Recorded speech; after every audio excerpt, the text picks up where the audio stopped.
Hello all. Thank you for watching the videos and for your comments.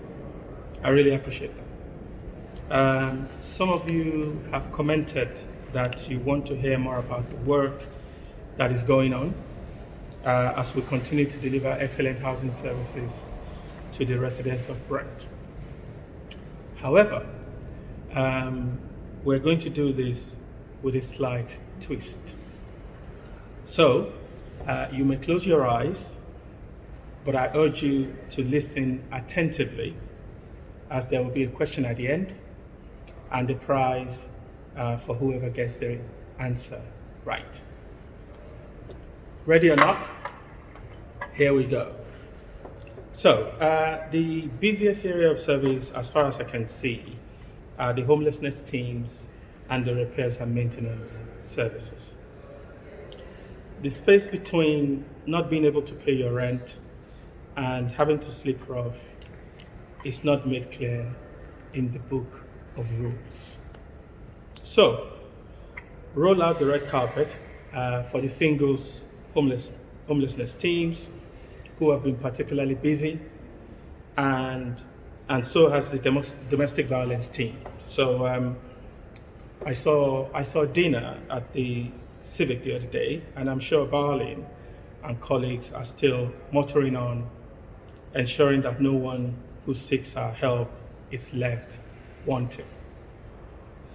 Between them, these two teams, that is, they provide a bridge over troubled waters for some of the most vulnerable people in our society. The accommodation team do a wonderful job finding a place to live for these people, whether it's in the private sector or one of our own. So thank you, Andrew, Salima, Shireen, Mercedes, Omari, and of course, Razvan. By the way, is anyone checking on Andre? He may not be feeling well after hearing Harry Kane is leaving Tottenham. So, can someone check on Andre for me, please? In a previous video, I mentioned the tremendous work that's been done by Valeska and her team and colleagues in Wales and Okray. But this time, I want to specially mention compliance. Well, we call it compliance, but it really means keeping our residents safe. And Peter, who against all odds seems to do it in his sleep. No fuss, no complaints, just does it. No bloodlines for him. So thank you, Peter. By the end of this month, we should have about 100 or so voids, which would have been made ready for residents who are looking forward to a place to call home. All thanks to Joseph and his team. In fact, I saw Josephine this morning, plowing away as usual. These are the times one appreciates chaps like, the amazing Richard. 28 years in the service and still tending to voids like they were new. So again, thank you, Richard. Keeping property safe and in good shape is very important. But a house is not a home without people living inside them.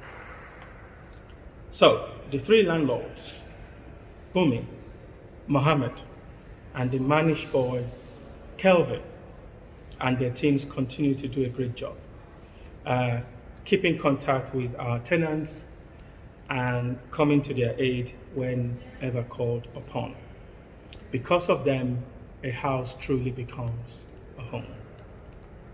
The contact center has been a strong spine for these two arms of housing management. So Sue, Paul, Beverly, and to an extent, Juliet and Liz have ensured that out of sight is definitely not out of mind.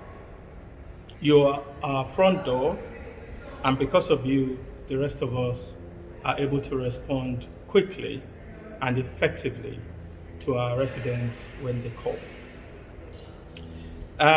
Being able to collect rent is good, but being able to support residents through troubled times is priceless.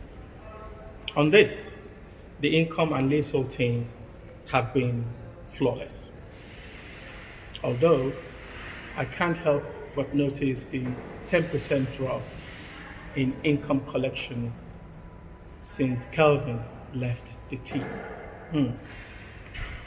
I think I can hear Raj saying, no, no, no, it's just a sign of the times. Well, maybe.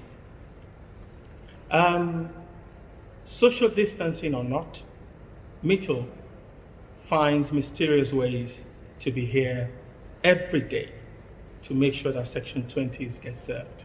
He's in today, so that we can do those necessary works to improve people's hopes. So, well done to him.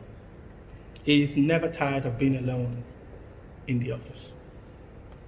I mentioned the estate cleaning team last time, and it is delightful to note that they continue to deliver a great service under very difficult circumstances.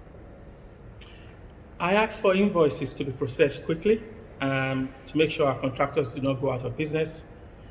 And Imad and Shakira heard the call, and they continue to deliver. Well done. Denise, on her part, continues to make sure that complaints from residents and members are not left unanswered. So, from existing stock, we move on to building new ones. Akin, Chris, and the project managers in property upstairs have ensured that we remain on course to deliver our 1,000 new homes target. Whilst most of the country stopped, they worked doubly hard to ensure that we continued construction because they know how important this is for residents. So that's really great. In the meantime, Hugh and Sarah have kept ward members fully engaged and consulted on projects. And Danny, amazingly, keeps the team going from way down under, Australia, that is. And from there, we move on to the private sector. When the two sevens clash, that is, when public sector clashes with the private sector, it is always to ensure good quality homes are enjoyed by all residents, regardless of their tenure. So well done to Tony and his team for keeping landlord licensing applications going, and to Teresa and her team, who have been feeding enforcement crumbs but are longing for a restart of those early morning rates. Also well done to Neil and his team for ensuring that adaptations are carried out to enable people get discharged from hospital back into their homes. By the way, Neil, love those shirts. You've got to start wearing them to work, please. So you may ask yourself the question, how do I know all this? How do we know all of this is happening? Well, the performance team, led by Superwoman Andrea, have continued to pull together good information to help managers monitor the services and make the right decisions. The data geniuses, as I like to call them, Jamal, Matthew, and Frankie, between them and from different perspectives, one has to say, have been great in turning numbers into very meaningful and useful information. When it all comes together, it's like a champagne supernova. So, well done. Best for last, as they say, big thanks to Paul De Schaefer, because of whom Bread Council was far ahead of everyone else in the country in securing the PPE that we need. Although he is moonlighting in adult social care at the moment, in his heart, he belongs in housing, and we appreciate him for it. And yes, I must remember to thank Elaine for editing these videos. So thank you. I apologize because I have no doubt missed some people out, but you get a mention next time. I promise. Now, at the start of this, I promised a question and a prize. So the question is, how many song titles are mentioned in this entire video? For your answers, write to me and post, or you can post them on Yammer. For the prize, I thought about gin and juice, but considering there is so much trouble in the world at the moment, I thought best not to settle it with a drink. So, the winner gets to choose between bread and butter pudding, lemon bars, or a banana cake, which I will personally bake. I promise you, it will be the best thing you've ever tasted. You may prefer something else, but you can't always get what you want. As always, thank you for watching, and like the song says, I'm getting good at missing you. Goodbye for now.